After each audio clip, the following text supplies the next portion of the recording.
عبد العيدان الحسين الرجع. أنا فلاحة والله الحمد لله، زرعنا هالقطن ب 17 نيسان. والله رويتها على الماطور 10 ريات والجمعية 5 ريات. بالنسبة للقطن والله هالشوفت عندكم اعجرتين وثلاثة من مي القلبان بمي نهر الفرات قليل. قطن والله خفيف، وثاني شغلة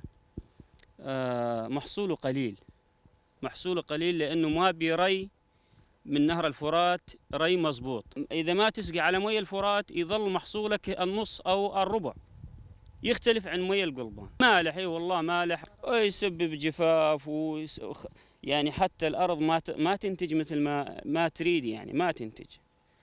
وبالنسبة للأسمدة والله نشتري الكيس السماد 160,000، يعني هاي أنا حاط بيها 20 دانم 27 كيس والله العظيم. بالنسبة للتسويق ما بها الساعتين تسويق خالص، ياخذون من التجار ب3.5 و3,600، ما تغطي المصاريف. يعني أكثر الناس ما عاد يعني حطته بالبيت القطن ما بيجيها تورد عليها نظامية، والأسعار متفاوتة.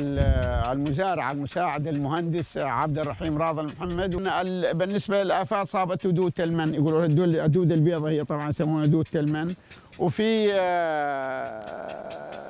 دودة حشرة يقول تاكل الزهرة، يعني من أول ما تصير تنبت بها. فإحنا عالجناها حوالي 5 مرات، يعني في كل مرة دانا مكلفنا أكثر من 50,000، يعني علاج ودواء وإيجار عامل ومن هالحكي. مي الفراء أفضل من مي البيار طبعا.